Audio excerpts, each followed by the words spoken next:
Hi again, everybody, and welcome to Facing the Pain. Tonight we're going to talk about whatever UFC fight night was this past weekend, Fedor not fighting, and I don't think we have anything to preview, which is very strange. Ooh, that is fantastic, actually, because I've got some work to do, and it's pretty late here, and I would like not to stay up all night. So the fact that we get to talk about it's like the universe collided for us to have a brief podcast. Universe. The flat universe. Did you see that tweet about the Flat Earth Society? They took that from Facebook. No. Did you? No. It said the Flat Earth Society has members all across the globe.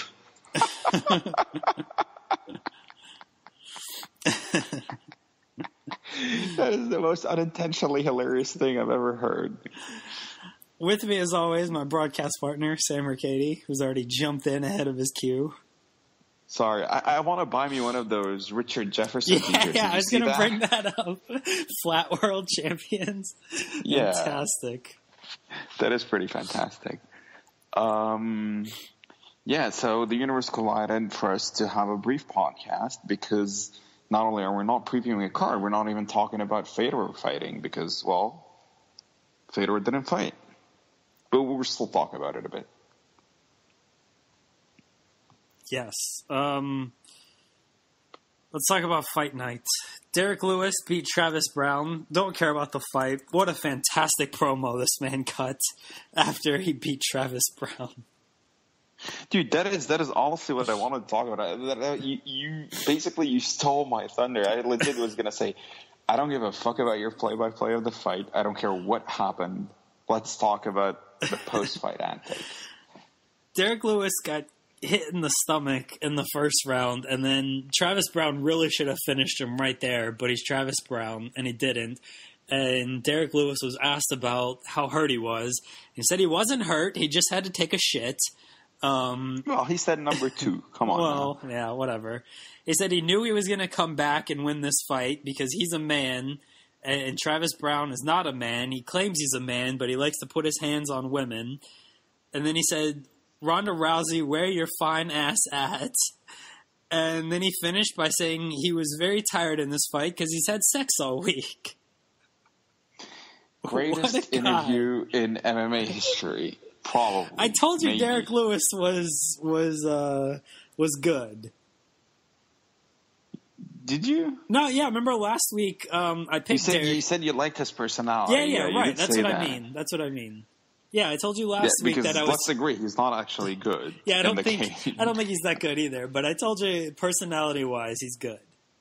Well, personality-wise, he's won me over. That's even better than good. First of all, look, he buried Travis Brown. There's nothing better than to bury your opponent after you beat him.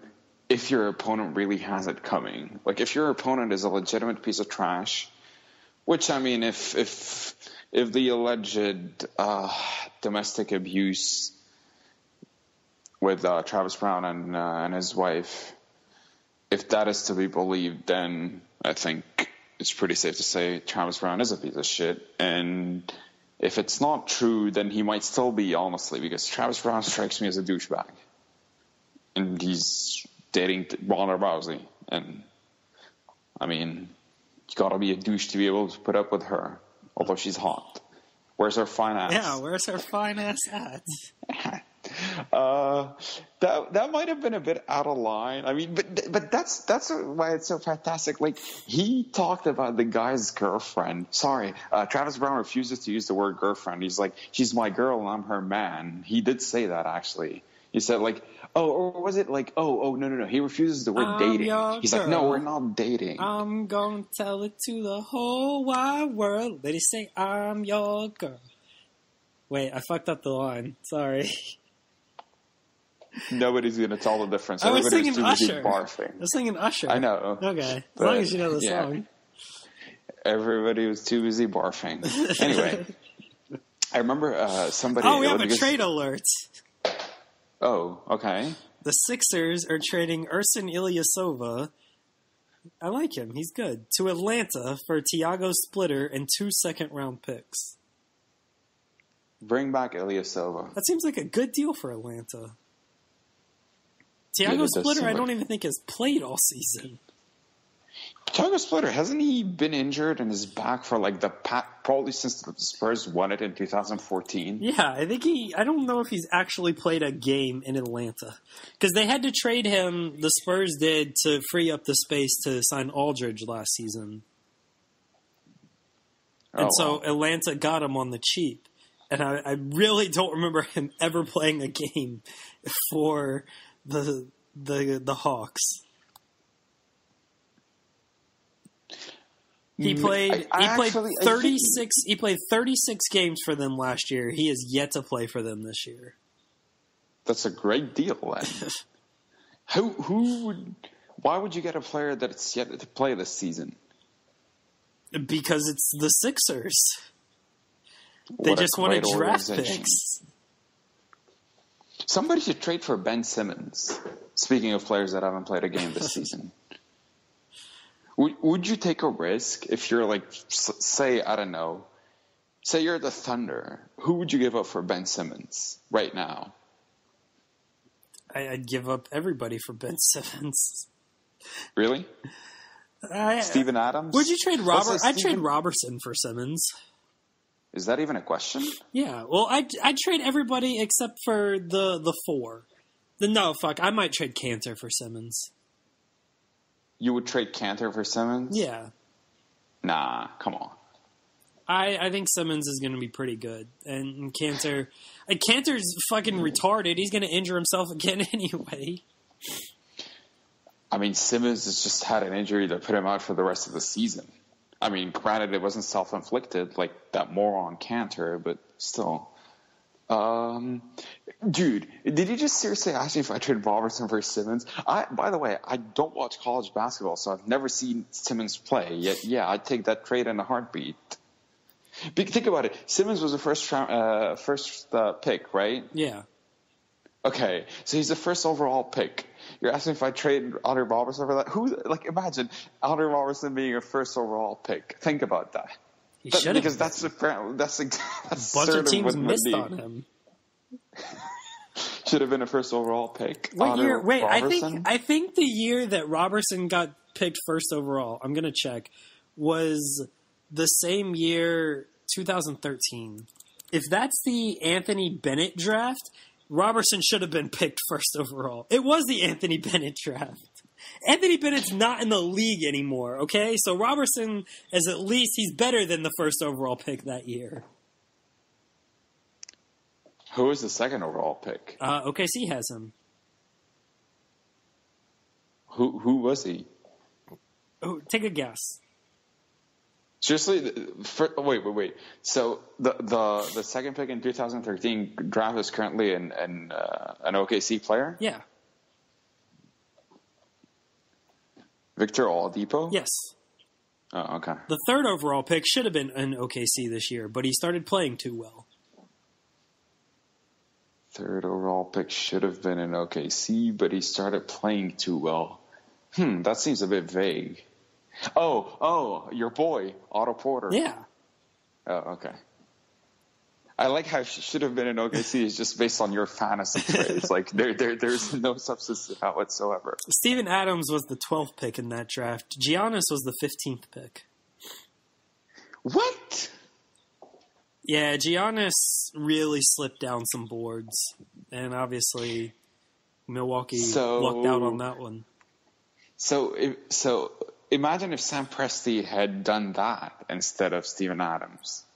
Yeah, but I mean, you got to think of OKC in 2013. They had no center, and they had Kevin Durant. And they had Ibaka. And they won shit. I don't care. No, I agree, but I mean, No, it wouldn't have made sense for the team. Definitely, it wouldn't have made sense. Like the whole reason why the Harden trade is even sort of defensible is Steven Adams and Alex Abrines. Fuck out of here. So again, the only reason why the Harden trade is defensible is they got a legitimate good big man out of it. So yeah, I get it. But now with Kevin Durant being gone, well, think about it. If you had Giannis, wow.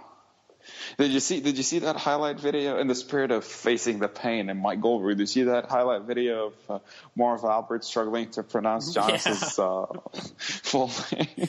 Yeah. Fantastic. You can see him slowing down and he's trying to say his spelling. He should have just Mike Goldberg did. Like, He should have just said that instead. Like when he went with Joanna's name. Yeah. All right, so what were we talking about? Derek Other than Lewis. Ronda Rousey's fine ass? Yeah, Ronda Rousey's fine ass. So he beat the guy badly, knocked him out, talked shit about him being a domestic abuser, and then basically called out his girlfriend. What a guy. Doesn't get more humiliating than that. And yeah, indeed, what a guy. Derek Lewis didn't look like anything special in this fight. Travis Brown really should have finished him in the first round. I mean, how do you not recognize the guy is holding his body and clearly hurt there and not just attack? I feel like people are still scared of what was that fight? Pete Sell and somebody. Maybe it wasn't Matt Serra. Who was it against? Oh, I remember Scott Smith. Scott Smith and Smith. Pete Sell. Yeah. Yeah. Like, they're still scared of that. Like, you see a guy holding their body, oh, geez, I better not rush in because he might. He's playing possum? Yeah. Like, no. Like, how there's about a far bigger chance that he's just hurt. Yeah. Like, you don't have to rush in. Like, that was the mistake Pete Sell made, is he just charges in blindly. Just sprint forward, right. Just like, move closer and put the pressure on. Yeah. And like, just start throwing. Like, tag him with just throw head kicks. Just spam head kicks at him. Like, you see this guy holding his body. If he's going to go up top the block, fine. Then just throw a body kick. Like, you hurt him with a body kick in the first place. I don't get it when a guy... It is actually... It's. I mean, it might be the only narrative worth talking about in this fight that actually took place within the fight itself. Killer instinct in MMA, even after all these years. Like, I understand fighters. Sometimes they're reluctant for some reasons, or more likely, actually, they're overzealous and they just start throwing randomly. But I feel like, especially for Travis Brown, I guess, can be called a veteran, right? Like, he's been fighting a long time. So for let's call them experienced fighters. For somebody that experienced, there is no excuse to not being composed and recognizing when your opponent is hurt, and at least try to be precise in the way you're finishing fights. I'm not asking anybody to be Anderson Silva, where remember, like, the best example of that is, like, the second Rich Franklin fight where he had him hurt against the fence. And so, amidst all the flurry where he was trying to finish Rich Franklin, you know what stands out to me the most? What's that? He threw a leg kick. Not like a random leg kick. Like, while he was finishing him against the fence, hitting him to the head and to the body, he slips in a leg kick in there, because why the fuck not? Like, the guy is just out of it. And that is... Or like when fighters just cover up and they're still getting punched in the arms, basically, because they're able to cover up. I mean, that's what happened when Travis Brown was teeing off against, when Derek Lewis was teeing off against Travis Brown. Yeah. Is Brown covers up and Lewis is just throwing these hooks. He finally snuck in some uppercuts, but like, dude, this guy's body is just wide open. Like, just hit him there. Yeah, it always baffles me when fighters do that. Is the guy is covering up, like, you know he's hurt, so I guess you want to keep going to the head because you know that's where he's hurt at, but every other part of his body is open. Like, just bank in some body shots, get him to cover up there, and that'll open up the head. I don't get how fighters don't recognize this. I'm trying to remember who it actually was. Remember when there was that similar situation? somebody was covering up, and then the fighter beating up on him starts throwing elbows to the body, like vicious elbows to the body. I'm trying to remember who it might have been. Like, maybe John Jones against Shogun? Maybe. It does sound like something he would do. But I feel like... Nogueira against Tito after he eye poked him. Nogueira. That is still my favorite. Might have been, honestly, the most baffling. I wouldn't say, like, the most incompetent Joe Rogan moment, but definitely the most baffling, up there with Maya's Phantom Punch on Mark Munoz, to where, like, you have one guy covering up, another guy beating the ever-living hell out of him, and a commentator wondering, oh, I wonder if he's hurt because he got poked in the eye. Nogueira was elbowing him in the body when Rogan made that comment, though. Like, dude, come on now.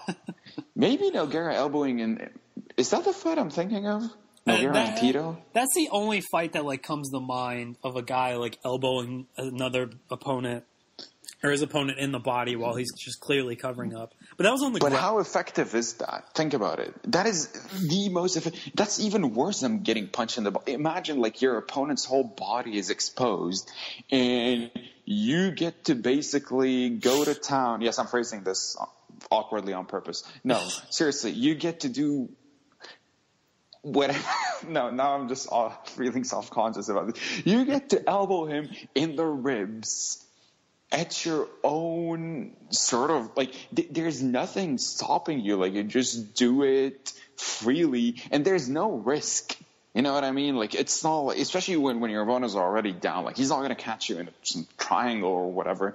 He's just covering his face, and you're just completely bludgeoning his body with elbows. Like, first of all, elbows to the body are probably one of the most underused MMA weapons. Very Remember underused. In Prime?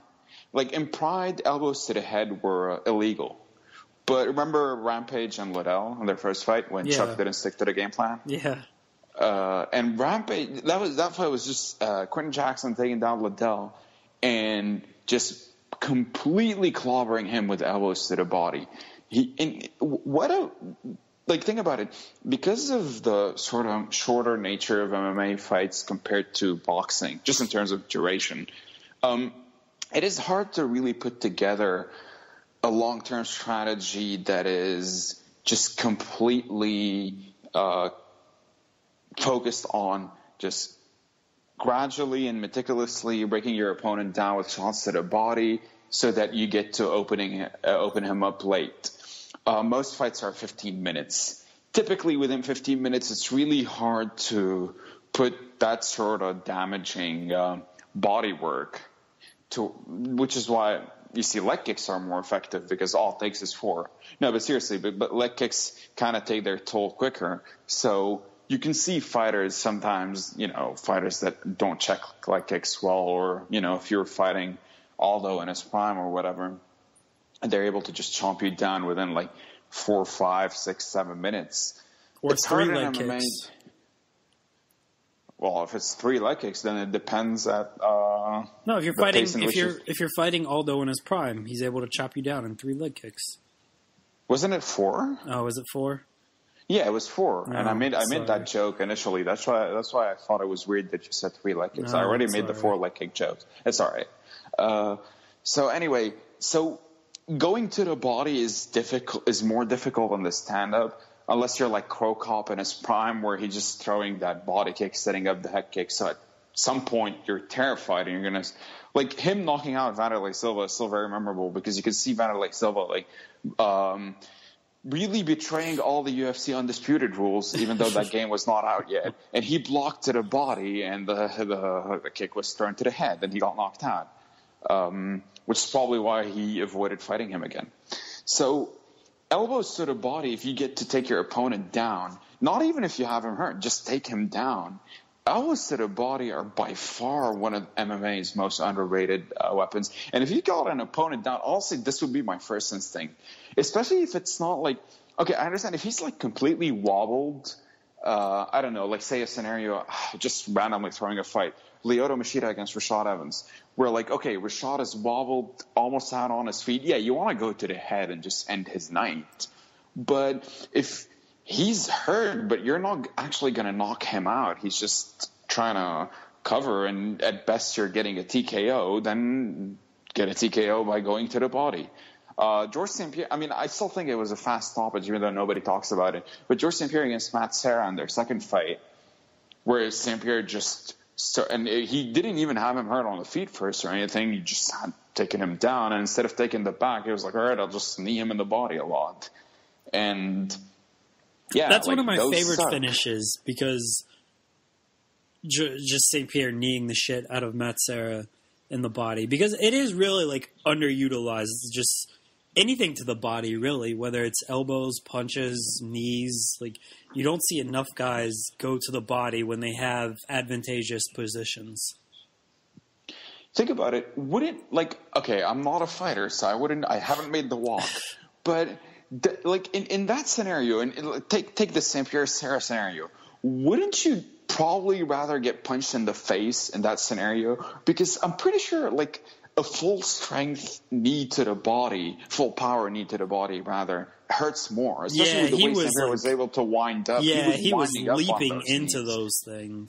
Like if this were UFC Undisputed, he's pressing the right trigger. You know what I mean? Like that power trigger. Yeah, and, I don't know if they changed the controls. They look like those suck. Like really sucked taking those. So yeah, and obviously that fight was one guy completely outclassing the other and being much or significantly bigger than him, to where he was able to have control of his body and do that. You're not gonna it would take certain physical specimens to find themselves in that position. That's why you see John Jones doing it, St. Pierre and others.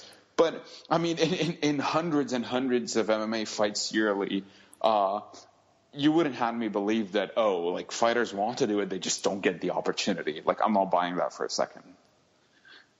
Derek Lewis ended up knocking out Travis Brown. Great stoppage by Yamasaki. Steve Mazzagatti, you mean? That's what right. Dana White tweeted. He's like, great job, Steve Mazzagatti. Yeah. I don't know. Do you think he meant that ironically? He's calling Yamasaki Mazzagatti, like, oh, you suck just like Mazzagatti? Is that what he meant? Yeah, I think he meant it that way. Because I don't think Mazzagatti has refereed a UFC fight in forever. Like, he can't be that stupid. While I agree with you in terms of what he meant, I disagree with that last statement you made. Yeah, it was... Derek Lewis was happy with the stoppage. He wished it would have gone on longer, actually. He said he wanted to beat him up some more for putting his hands on women. Great guy. He's won me over. I think he should get a title shot off of that. I'm fine with that. I don't think why not? He's that good. But yeah, he hits hard, and at heavyweight sometimes that's all you need, honestly. Obviously Stipe Miocic probably beats him, but I mean, if he tags him and knocks him out, is it really a ginormous upset? No. Okay. I don't know who Derek Lewis fights next. I'm trying to think of... Oh, he said he wanted Mark Hunt. What is Ben Bothwell up to? Who does he want next? He wanted Mark Hunt next. Yeah, why not? That is actually a smart call-out. Yeah. What is Ben Rothwell up to? Let's see. Ben Rothwell just lost to Dos Santos. I don't remember that fight at all, but it apparently happened. Is Mark Hunt coming off of... Oh, Mark Hunt is coming off the Brock loss. Never mind. Verdum is fighting Rothwell in a couple of months. That's not going to end well for Rothwell. Yeah, probably not. I'll tell you what. That's...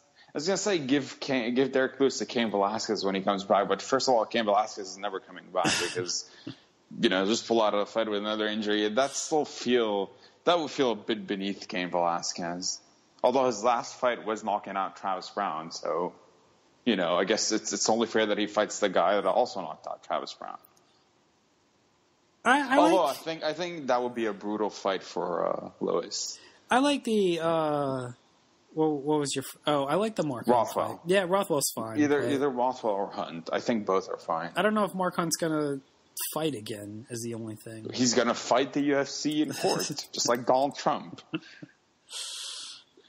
I thought Mark Hunt was supposed to have like a scheduled fight against Overeem.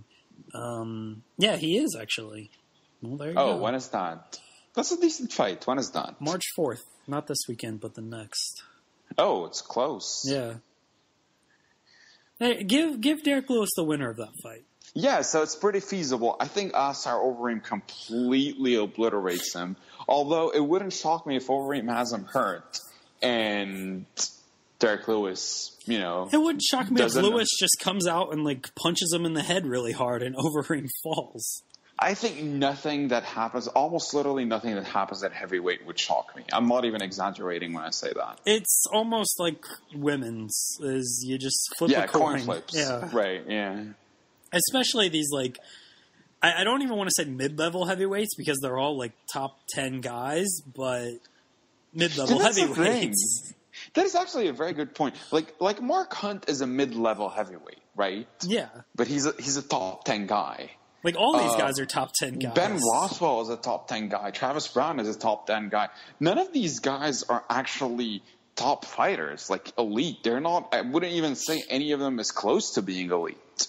Like, I appreciate everything Mark Hunt's been able to turn his career around. Seriously, there was a point where he almost became a bit of a joke. He got Kimura on his UFC debut by some guy that's Sean McCorkle. Sean McCorkle. Yeah. Maybe it was an Americana, I don't know. But point being, he's been able to turn his career around and become relevant. But Mark Hunt is not an elite fighter by any stretch of the imagination.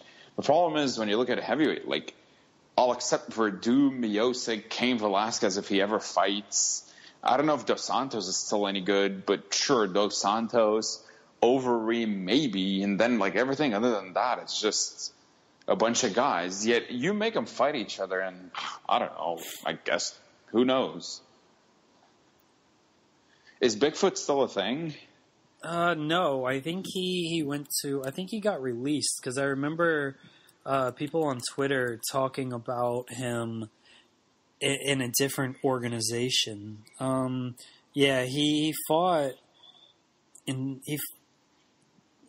Russia and he lost to some guy. Oh, so he's gone. Yeah. Oh, what about Roy Nelson? What is he up to? Yeah, Derek Lewis already beat him. I think that might have been Roy Nelson's last fight. Yeah, that is true. He knocked out Bigfoot Silva in September, but I assume he's going to fight at some point. But yeah, Derek Lewis beat him. That was a split decision. I think a lot of people thought Roy Nelson might have won that fight. Oh, well. Anyway, basically the moral of the story is heavyweights are not that good. Roy Nelson had 7 takedowns in that fight and still lost. How do you lose with 7 takedowns? Derek Lewis is Iceman-like in his ability to pop back to his feet. Wall walking, Joe, is Derek Lewis. Johnny Hendricks beat Hector Lombard. I thought Hendricks looked good in this fight at middleweight. He was very excited to be at middleweight and not having to cut all that weight. And Lombard just continues to disappoint. He did knee Johnny Hendricks in the dick, which was a smart plan. It didn't pay off for him, though. He only did it once. You got to do it at least twice, dude. But he didn't get a point taken away, so it did kind of pay off. Yeah, but I mean, he still lost the fight. I'll say this, though. We talked about kicking people in the nuts the other week and how it's not punished severely enough. But I'm going to be positive for a second. I honestly don't like these fighters are inhuman to be able to take that and still come back and win a fight. Seriously, it is true. It getting hit in the balls sucks. It absolutely sucks. The worst pain that I've ever experienced, other than kidney stones, was I was playing soccer once. I control the ball with my chest, half volley it, dude. The ball bounces off the post. Comes back and hits me straight in the dick. And it was close range. I'm not even kidding, dude. It was like one of those blooper moments. You know what I mean? And, dude, I died. Like, I couldn't. I played goalkeeper for the rest of the game because I couldn't fucking move. And that was a ball ricocheting off the post. And don't get me wrong, it fucking sucks. But that is not a professional fighter kicking you in the balls or the dick. So I don't understand how they can honestly. I know they're wearing athletic cups and everything, and Joe Rogan will steel tie cups. Exactly. Joe Rogan will hype those up, and he'll market them. But I mean, yeah, fighters. I mean, you gotta be your pain threshold has got to be absolutely insane to fight. Period. Let alone absorb kicks to the groin and continue. But Hector Lombard, he's not fighting again in the UFC, is he? Right? Like I would be shocked if this guy fights in the UFC again. What a waste of money he turned out to be. And I mean, he doesn't make much now because, they can't. If you lose, your pay goes down, obviously. But yeah, they signed him. How much did he make for his first fight against Tim Bosch? I'm gonna go 90. Actually, for some reason, maybe more. I don't know. Okay, you know what? I'm gonna go way high. I'm going 125. 1 second, I have to Google it because Wikipedia is being not helpful.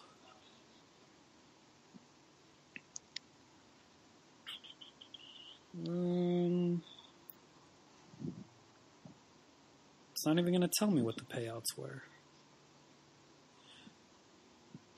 I guess because it was in Canada. Oh, UFC allegedly spent $700,000 on Hector Lombard's awful debut. I don't think that's correct. 700,000? Yeah, I'd be shocked if that's the truth. There is no way that's true. Yeah, I can't. No, because apparently it was a $400,000 signing bonus and then $300,000 for the fight. That is a lot of money. Yeah, that's Anderson Silva money. That's not even Anderson. That is beyond Anderson Silva money. He made. I'm gonna see if I could get payouts. Maybe Hector Lombard is what inspired the Reebok deal, and yes, you were like, it's better to pay these fighters in apparel. I mean, that would be smart, honestly. Actually, then that would put the Reebok deal in new perspective and new light, and I think we should all understand it. Hector Lombard won 3 fights in the UFC, and he lost 5 and had 1 no contest. What was the no contest again? Josh Berkman. Oh, yeah. So, good job, Hector Lombard. Back to Bellator, I guess. Yeah, he can just fight a bunch of randoms in Bellator. That's why everyone thought Hector Lombard was good. He just smashed a bunch of cans in Bellator. Yeah, that really was when he made his name. There was Hector Lombard, Lyman Good. What the fuck happened to Lyman Good? I have no clue. Let's Google Lyman Good. This is half of our podcast. It's just Googling people. Hey, I'm remembering people I forgot existed, like Scott Smith. Is there a more generic-looking fighter than I think Scott Smith is the Klay Thompson of MMA in the way he looks. He looks as generic as honestly, doesn't he look like the creative fighter in some game? Like a white creative fighter, basically. Lyman Good's in the UFC. Well, he fought in 2015 in the UFC. That was his last fight. Oh, okay. Who was it against and what was the result? He was supposed to fight in November 2016, but he was USADA'd, so he hasn't been seen. Oh. Yeah. Oh, all right. Cleaning up the sport since 2015. The great USADA. That's right. Yeah, nothing else important happened on this card. Johnny Hendricks again looked good. Maybe he has a home at middleweight now. I don't know. Okay, well, there's one more UFC related thing we need to talk about. What's that? The return of the GOAT. Anderson Silva's been fighting for a little while. Well, you missed an opportunity to make a John Cena joke, which is good. But like I said, the return of the GOAT. Fine, of the Canadian GOAT. Oh, the Moose. The return of the Moose. Let's call him a Moose. He's Canadian. They re-signed Rory McDonald? No. Not the Moose Butcherer. They re-signed Caleb Starnes? You're thinking of more Canadian. There's David Loiseau as well. You can name him. Patrick Cote, else? the first man to go 3 rounds with Anderson Silva. Oh, and he motioned it to the crowd. He went to the crowd. It was like 3. How many more jokes you got? Can you name anybody else? Jonathan Goulet? Is he Canadian? I think he's Canadian. Well, it's the return of the GOAT chin. He does have the best chin in MMA, period. Sam Stout, you mean. Hands of Stone? Yeah, Chin of Stone, Sam Stout. All right, are you done with these jokes? Mark Hominick is back, the first man to ever take down Jose Aldo. You just Googled Canadian MMA fighters, didn't you? No, There's no way you're remembering all these guys. I went to UFC 58, USA versus Canada. I figured that'd give me enough fighters. Went to the Wayback Machine. This is what I have to deal with, people. We unfortunately talk every day. That is what I have to deal with.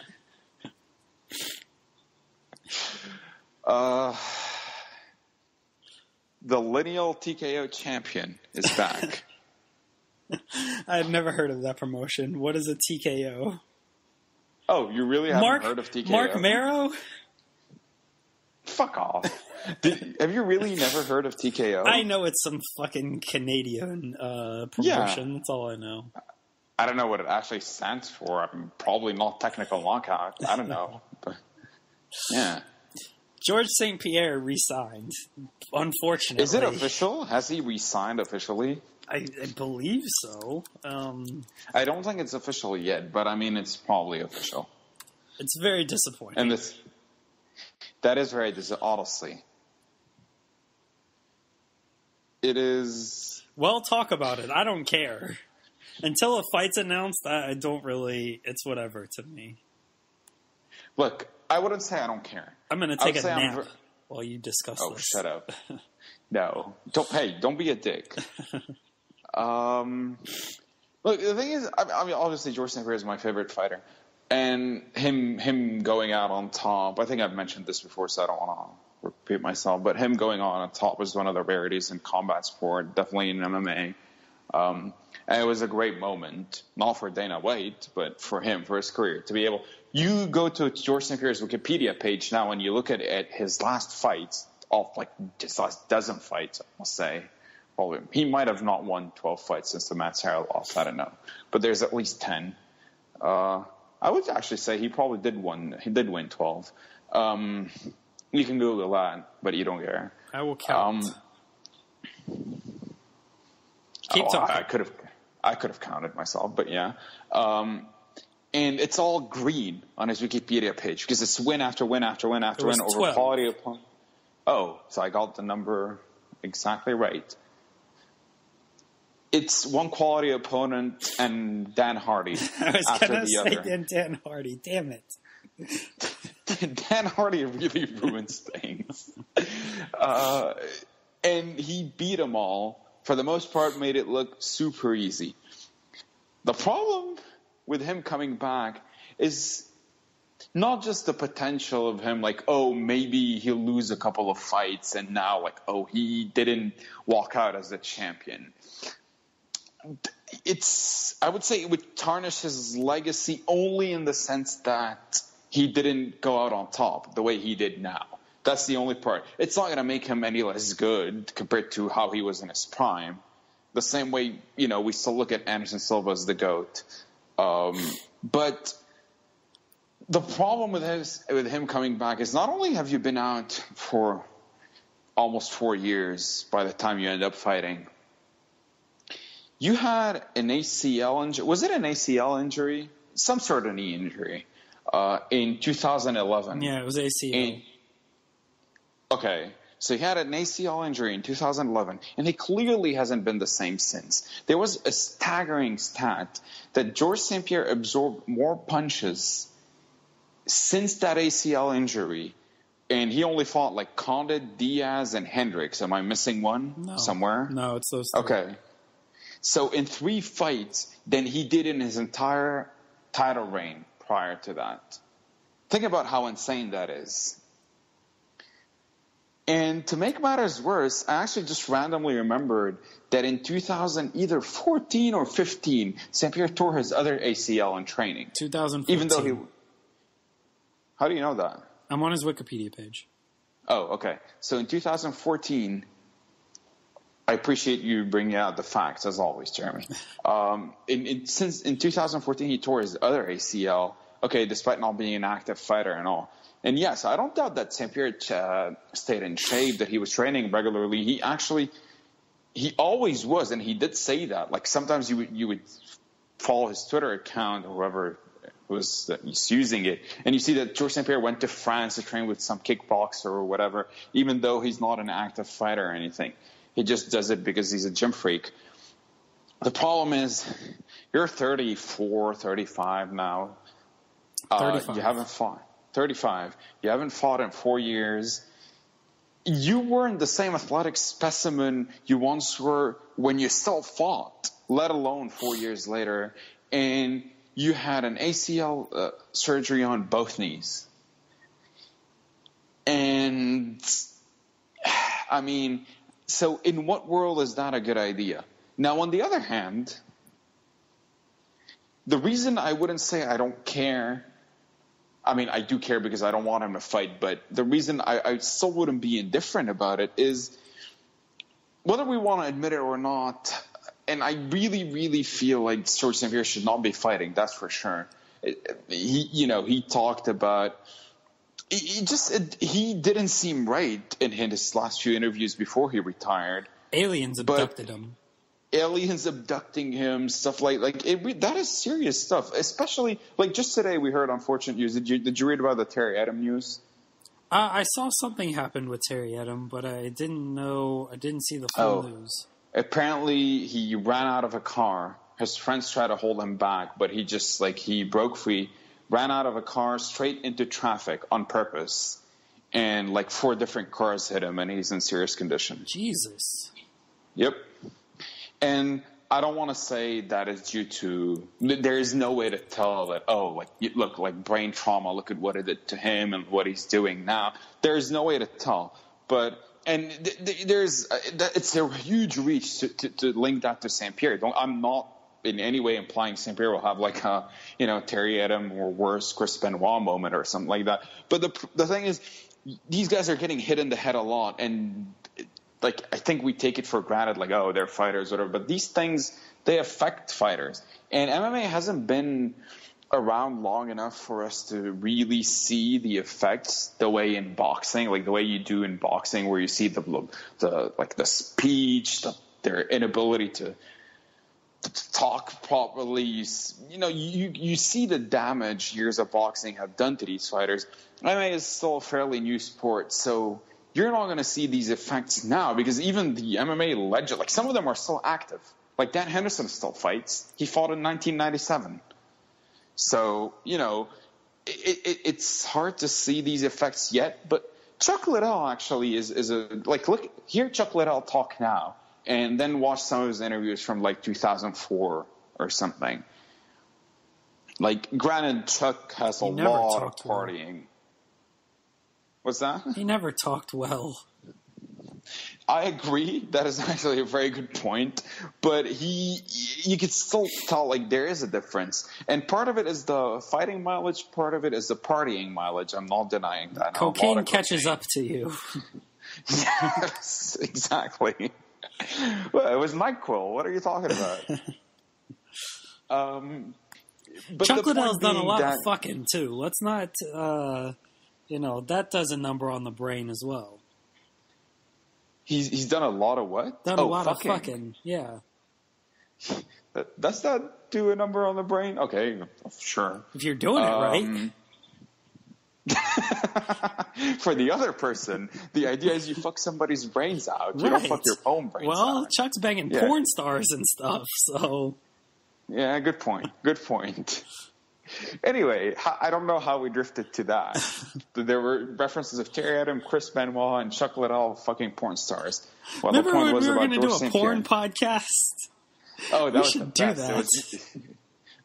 Dude, I am down. It'd be much better than this MMA podcast.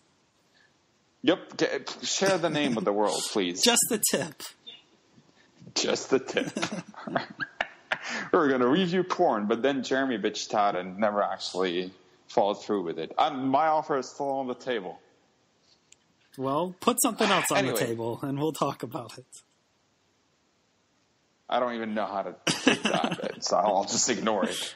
Georges St-Pierre should not be fighting, brain trauma and all, but I guess the positive aspect of it, and I don't want to call it positive, but the slightly less depressing aspect of it is, look, whether we admit it or not, if a fight with Anderson Silva is going to be announced or a fight with Conor McGregor is going to be announced, you'll care. Say whatever you want. If You'll a care. fight with Tyron Woodley versus Stephen Thompson is going to be announced. Okay, I would not know. Then even I would not care. If a fight with Michael Bisping is going to be announced,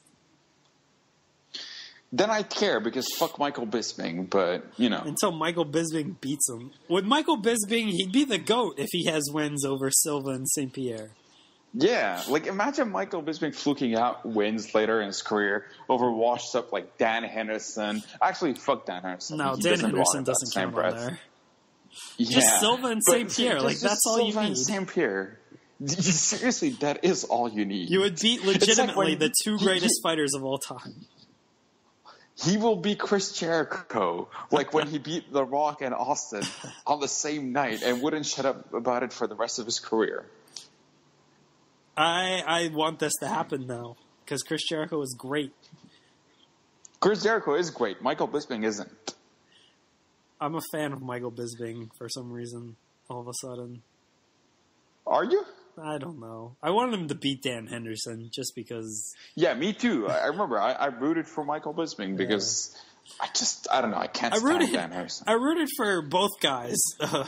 Actually, I wanted rooted Michael for both Bisping guys? to win, and then I wanted Dan Henderson to win, just so he'd have the belt and then retire and be like, fuck this division. That's the sign of the fact that they told a good story. You're rooting for one guy, then midway through you started rooting for the other. It's a double turn. Yeah. Executed to perfection. Are we done with St. Pierre? We can talk more about him when a fight is No, announced. that's all I have to say. All right. Good for not good for George St. Pierre. Stay away, dude. Don't be stupid. I think it's too late now. Speaking yeah. speaking of staying away, Fedor gave Matt Mitrione kidney stones, so he didn't have to fight this fight on Saturday night. What that was very unfortunate. When I read your text that fight was off, I legitimately I was super upset. disappointed as well. So was I. I was looking forward to that fight. I don't remember if we talked about it on the podcast. It might have just been on our other conversations, but I don't think either of us were like big Fedor fans during his heyday. right. Mainly because of his fans. They all sucked. But now that this guy's like old and he's whatever, like you kind of get excited for them to fight these one-offs against guys like Matt Mitrione, and you don't really care if they win or lose. It's cool to see this guy fight for potentially one last time. That is absolutely true. And yeah, I was never a Fedor fan for pretty much the same reasons you mentioned. Hell, I rooted for Tim Sylvia against Fedor. Well, That's that how was unbearable legitimately, that is how unbearable his fans were in his prime. But I'll say this about one thing about Fedor. There was an element of mystique around him that I haven't seen for any other fighter. I'm not saying it's not the same cool feeling you get when you watch Anderson Silva walks in. It's just a different sort of aura around him. Not better, worse, just different. It's like he is almost like when you see him in that, I guess, ring cage. He didn't fight in a cage much, but so like there is an aura about him. Like it is a bit surreal when you see him there, you know. And it is he was elevated to demigod status. But whenever he fought, like remember when Fedor had his first, like when he started fighting in the U.S., that was a huge deal, at least for, within the MMA world. I'm not saying necessarily on pay-per-view or whatever, but it was a huge deal. Dude, him fighting freaking Brett Rogers, is that his name? Yeah, I was there. Yeah, that was a big deal.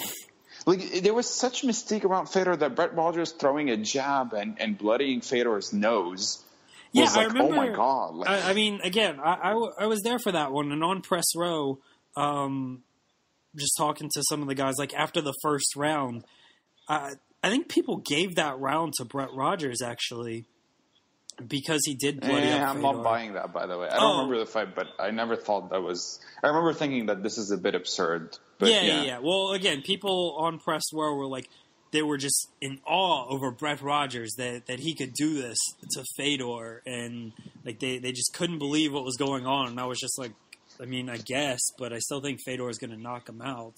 And I mean, that's what happened. But yeah, like when Brett Rogers like tagged him, people were just like freaking out, like, oh my God, Fedor got hit. And it's not like he's never gotten hit before. I mean, Andrei Arlovsky was going to win that decision 3 minutes into the fight. Dude, that is, I'm glad you mentioned that. So Andrei Arlovsky, that is the most overblown fight in history. Because if you talk to anybody that is not a Fedor fan, you'd think, wow, like Fedor pulled the comeback of the century from the jaws of defeat. Yeah. After being outclassed and outworked from this guy for 5 rounds. Dude, the fight was 3 minutes long. I guess if you had to score it to somebody at that point, maybe you'd lean toward Arlovsky, who was like, I'll give Arlovsky credit, he was looking fluid, his jab was working fine. He did not land one single, like, you know, I would say, I don't want to say, significant strike. Yeah, I didn't think he landed anything that made me believe Fedor was in any real trouble. Right, but then he was going to when he threw that flying knee. I mean, it's a 3-minute fight. He was winning until he lost in a 3-minute fight. But that's how dominant Fedor was at that time, to where a guy getting, I guess, slightly the better of him. I wouldn't even say getting the better of him. Like a guy doing well, holding his own for 3 minutes before getting brutally knocked out was seen as some sort of, like, oh my God, like Fedor is looking human now. And he just had a certain aura around him. And to his credit, the heavyweight division sucked for sure, as it always has. And he was there at the right place at the right time, definitely. But he did dominate his peers in a way that was pretty remarkable. Like, we look at Antonio Rodrigo Nogueira as one of the greatest fighters of all time. Definitely the second best heavyweight of all time. He fought Fedor 3 times, and that second fight, the result, whatever. But for the vast majority of those minutes, he looked like he didn't belong in there. Even when Miro Cro Cop fought Fedor, Cro Cop was probably the most feared man in MMA. And Fedor just walked him down.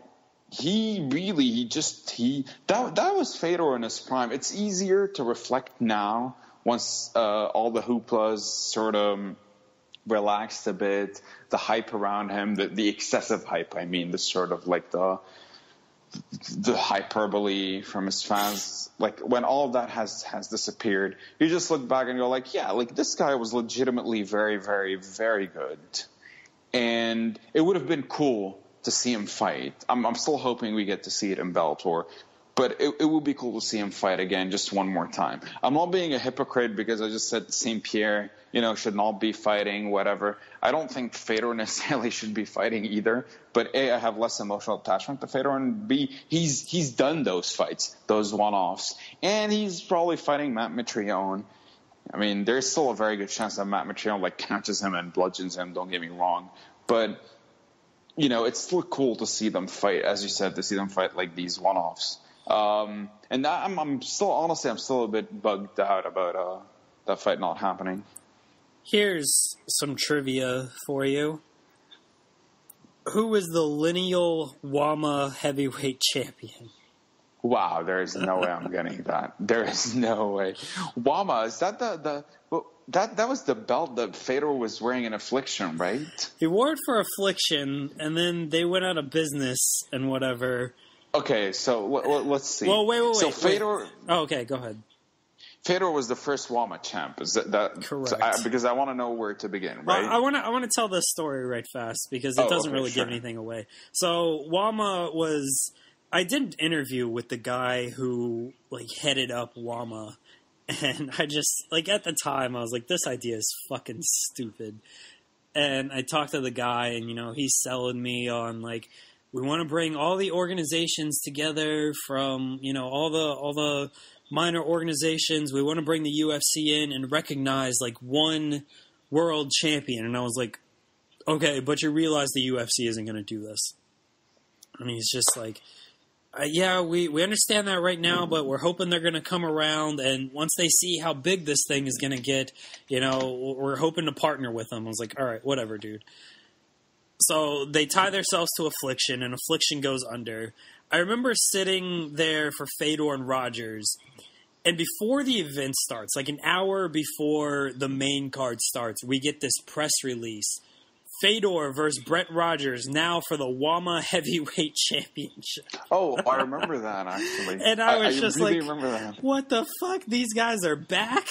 And I think that was the last time the WAMA Heavyweight Championship was defended, was Fedor versus Brett Rogers. But who does that make the lineal champion out to be? So Fabricio Verdum won it from Fedor. Correct. Lost to Alistair Overeem. Correct. Who lost to Bigfoot Silva. Correct.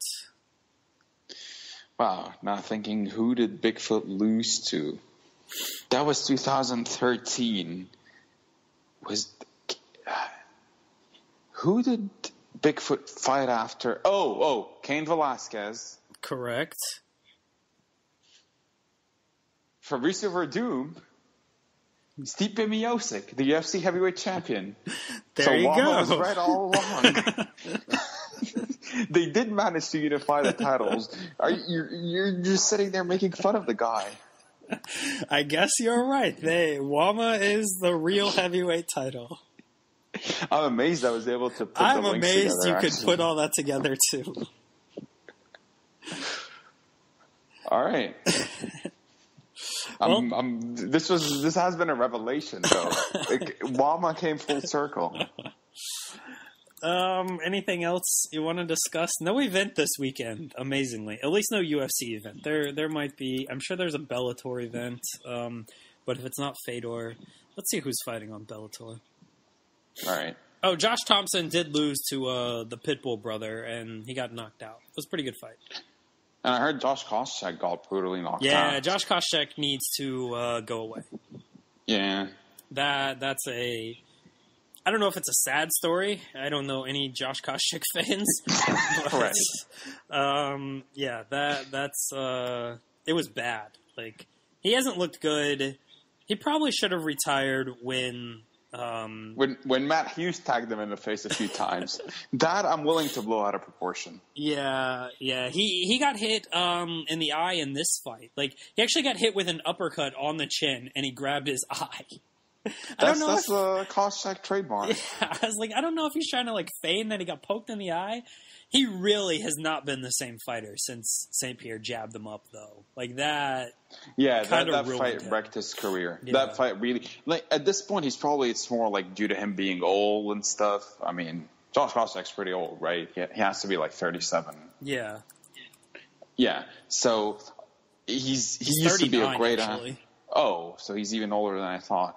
He used to be a great athlete, whatever. So at this point, for sure, losing athleticism and getting up there in age is in large part due to his performances. But that St. Pierre fight really messed him up, and that sort of it puts in perspective fighting, and it kind of ties back to what we were talking about. We take these things for granted that guys get hit in the face, but that guy spent 25 minutes getting punched in the eye repeatedly by a professionally trained fighter. That is, you know what I mean? That is serious. If you get beat up on the street, you hear stories, sometimes these sad stories where a bunch of, a bunch of just jerks beating up on some guy on the street and he loses his sight or something because he got hit or kicked in the eye real hard. I mean, look, this is, I mean, it's not quite as bad, obviously, but this really messed up the dude's career. Like, that fight was brutal for him. That couldn't have possibly been fun. And it actually ties back into another quick idea just before we wrap this up, which we talked about before, just corner stoppages. Like, why the hell? I don't even think it was discussed at the time, but thinking back, seriously, why the hell would Koscheck's corner allow that fight to continue? What was, like, what, maybe in vain hope that he would land that one shot? It made no sense. You were putting his health in serious danger, and it turns out you did.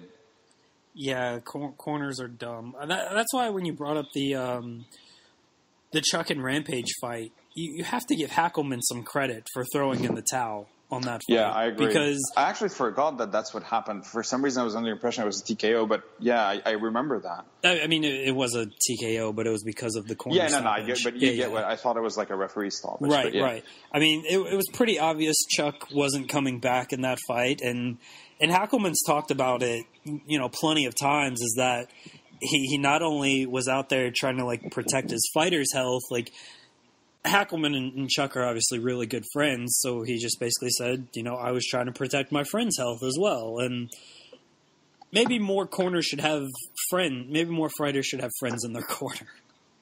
Yeah, like maybe just the cornerman has to be a bit more human. And, okay, that's the thing. I understand it's not purely – I mean, it should be at the discretion of the cornerman, but I understand that he might not see it that way. Like, he doesn't want to piss off his fighter.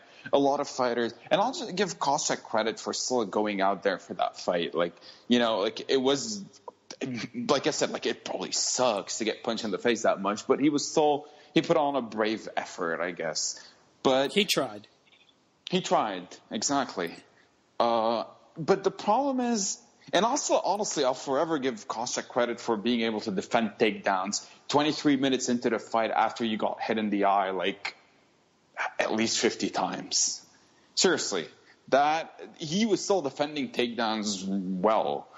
So I'll give him credit for that much. But anyway, fighters can be their own worst enemies for sure, and some of them have too much, quote-unquote, heart for their own good, and they'll probably get pissed if a cornerman stops a fight. I'm pretty sure many of them have agreements before the fights that, hey, no matter what happens, you don't stop the fight, blah, blah, blah. But, I mean, I just feel if you're a cornerman, is it really that hard to I'm sure it's not that simple, but you can be a cornerman where you have a rule, you tell a fighter, look, I'll corner you, whatever, blah, but if I feel like you're not coming back, you're in trouble, your health is at risk, I am going to step in and stop the fight. And in the UFC, the cornerman can only stop the fight in between rounds, too. You can't throw in the towel, can you? I might be wrong about this, but I don't think a cornerman actually can. The last time I remember someone throwing in the towel was Cabbage Correa. Remember his corner threw in the towel? I think it was against Tim Sylvia. Yeah, I remember that. And I don't even know if they had a towel. They might have just grabbed a towel and threw it in there. We're stopping this fucking fight. If it looks bad, I can understand it just between rounds. If it looks bad, during the round, the referee at that point needs to kind of stop in. And if you don't think your guy's coming back, then you stop in between that round. Give him a chance to survive the round, I guess. Kind of talk with him, feel him out. And you just have to know, when you're talking... That's the thing with corners, I feel is when a guy is clearly rocked and he comes back to his corner and they talk to him. They don't talk to him to see how it is. They, immediately try to give them instructions on what to do for the next round. And instead of, hey, we kind of see you're not doing too well out there, taking his temperature more on just how he performed in that round, and you want to try to move your fighter forward and don't think about that round. Let's move on. But at the same time, you have to look out for more than just that next round. Oh, dude, it's actually a fight I already brought up on this podcast, Yeah, but for a Silva different and topic. Franklin. Silva Franklin Yeah. too. So Franklin gets hit. Okay, Matt Hume. Obviously, we've joked about that before. Where Matt Hume, they had to drag Franklin up, like literally. Yeah. First of all, the fact that the ref didn't stop it then is amazing to me, because It was he did not get up on his own accord. Yeah, it was more or less at the buzzer, though. I mean, he didn't get up on his own accord, and so that's another. Like, if the ref kind of sees that, like, maybe stop it. But I guess the ref will just be like, well, if he's got a minute to rest, Okay, then... yeah, I'll give him time to recover. Yeah. Sure. So I can understand the ref, but more than Matt Hume just stupidly, just immediately jumping into instructions where a guy probably can't even understand English at that point due to how hard he got hit. He completely ignores, like, even if you want him to go out for that, to get out for that second round, and I understand why, like, after months of practice and training, and he wanted to win back his title, blah, blah, blah. Although I think from what you've seen so far in their one meeting in that first round, you know he's not coming back, let's be serious. But, okay, fine. But you gotta at least, like, try to emotionally sort of calm him down, or like at least ask him, check what he's doing. Like, he's like, oh, like, you need to move, and gives him a bunch of instructions. Franklin walks up for the second round, and like Rogan and Goldberg goes like, oh, you know, Joe, you can see Rich moving better, and Rogan goes like, yeah, immediately, like, you can tell he's moving, he's doing a better job, and then, like, of course, seconds later he was out, which to the surprise of nobody. I don't understand, like, look, it is a tough decision to make, but it doesn't need a genius to know, like, yeah, okay, that guy is completely out of his depth here, and he just almost got killed. Let's stop this before he gets seriously hurt again. And then once again, his nose was bent the wrong way again. Maybe Franklin's chiropractor or whoever, his nose surgeon, his facial surgeon, was in the corner. He's like, yeah, I think he's good. I think he's okay to go out for the second round. Maybe he had an agreement with Matt Hume, and like where Hume gets commission. Yeah. Out of yeah. Okay. Well, now we've cracked the riddle. The Matt Riddle. Oh, come on. That was an unacceptable joke. Matt Riddle has turned into an amazing pro wrestler. Wait, he's a pro wrestler? Oh, yes, and he's good, too. He's really fucking good. Where is he wrestling? He wrestles on just a lot of the independent stuff, but his mannerisms, like, even his wrestling, like, this guy should have been wrestling from the start. He cuts a good promo. He does have the look. Yeah, he does have the look for a pro wrestler. He's got the, like, his gimmick, and I don't even think it's a gimmick, is he's just a bro. Like, you know, he's just a frat boy bro. Yeah. And he plays it perfectly, and he's good. He's going to be in WWE, I would assume, in the next couple of years. You'll see. I mean, he won't be as good there as he is now, just because they'll limit him. Yeah, they'll limit him, and they'll water him down a little bit. But if you get a chance to check out some of his matches, he's good. Matt Riddle's that babyface guy, right? Yeah. He got good really okay. fast, too. Like, he's only been wrestling for 2-3 years now. I'll check him out. So I do not apologize for my Matt Riddle joke, because he's a fantastic pro wrestler at this point. Fair enough. He is a better pro wrestler than CM Punk is a fighter. I am a better pro wrestler than CM Punk as a fighter. Did you see The Rock call CM Punk on Raw? Yeah, he FaceTimed him. The Rock has... I want to get to that level of just getting away being with able to do whatever the fuck you want. Yeah. The Rock, honestly, is, in terms of famous people, is really one of the biggest success stories for the past 20 years. Like, where a guy, like, whatever he does, it's like, yeah, okay. You know what I mean? Like, he's not even that good of an actor, yet he's the highest paid actor in Hollywood.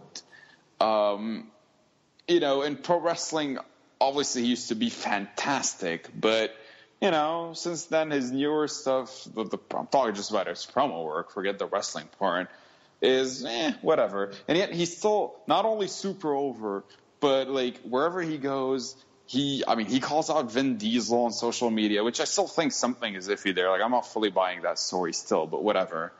And more than that, like in WWE, does he have the greenest light out of anyone? Oh yeah, I remember when he appeared on Raw and did he went 20 minutes, and I'm sure, I don't know if he was given 20 minutes, but he took it anyway. And so there was these people dressed up. You know how people like to dress up as pro wrestlers, and they sat camera side, front row. They were dressed up like Hogan and Savage and Ultimate Warrior, like the guys from the 80s and 90s. And they're just playing to the camera the whole time, and they're like taking the attention away from what was going on. And so WWE actually moved them away from the camera side. Like, they were still front row, but they just moved them away from the camera so they, stopped getting all this attention. And so The Rock comes out to do his promo, and he looks over and he sees him, and he's like, well, time to go off script now. And he just walks outside and he just interviews these guys for 5 minutes. And so he gets them on camera, he talks to them, and they're doing their impersonations with The Rock right there. And reportedly, Vince McMahon was just so pissed off at this because Rock just comes in there, they move these guys so they don't get any attention, and Rock is like, fuck it, I'm going to talk to him. The Rock really is the Russell Westbrook of WWE. Like, you're right about that, because he has the green light that Westbrook does. He can do whatever the fuck he wants, and nowadays some of it is not very good. There was another thing that reminded me of that. I don't remember what actually happened, but I was gonna tag you in some tweet and go what Westbrook said something. It was they asked him at halftime about his interaction with Isaiah Thomas at the All-Star game. Like, Westbrook was giving him mean mugs, jokingly and stuff. Yeah, I saw that. And Aldridge, what's his first name? David Aldridge. David Aldridge asked him, and Westbrook used the term "know your role" about Isaiah Thomas. So you're right. I mean, the reports came out that Vince and Triple H were unhappy with The Rock calling CM Punk. Whatever. No, I believe they're unhappy. No, I'm sure they're unhappy, but I'm sure nothing will come out of this. Next time. Yeah, I guarantee if Rock is like, hey, I want to show up at WrestleMania, they're not going to be like, well, remember that time you called CM Punk? I don't think we can use you. Of course they're going to be like, okay, fantastic, and they're going to promote the shit out of it and, have him win a match in 3 seconds. Right. Yeah, Rock has just total autonomy of what the fuck he can do in WWE. Why did he appear on Raw? Why did he even appear? Was it in Miami or something? No, he actually didn't appear on Raw. He appeared before the show and cut a promo, and then he appeared after the show. So they're filming a movie on Paige. Yeah, I heard about that. Yeah, and so they wanted to shoot the scene where Paige wins the title in WWE. They wanted to shoot that from scene. AJ. Yeah, they wanted to shoot that scene in front of a live audience and everything. And they were in Hollywood. They were in California, so they just came over to the WWE event to shoot it. And so Rock showed up after the show to shoot that scene, and CM Punk chant started, and so Rock called him. If Punk wasn't such CM Punk had answered. I was about to say, if Punk wasn't such a bitch, he should have just picked up. Why are you not picking up when The Rock calls anyway? Who the fuck are you not to pick up when The Rock calls you? He tweeted and said he was out walking his dog. That's bullshit. I walk my dog and talk to you all the time. You still hold your phone. Yeah. That makes no sense. Yeah. Fuck CM Punk. What an aloof douchebag, to quote somebody else. Yeah, he should have picked up. It would have been even better. He ruined the moment of the year. He really did. He's ruined a lot of moments. That is true, including his own. All right. That's going to do it for We've this managed podcast. to drag this long enough. I think we've done an excellent job. Next week, we'll preview UFC 208 and talk about newest Thunder member, Paul George. Stop. And do the outro. You're just always going to do the outro now because I don't know it. Until next week, we see you right back here inside the podcast.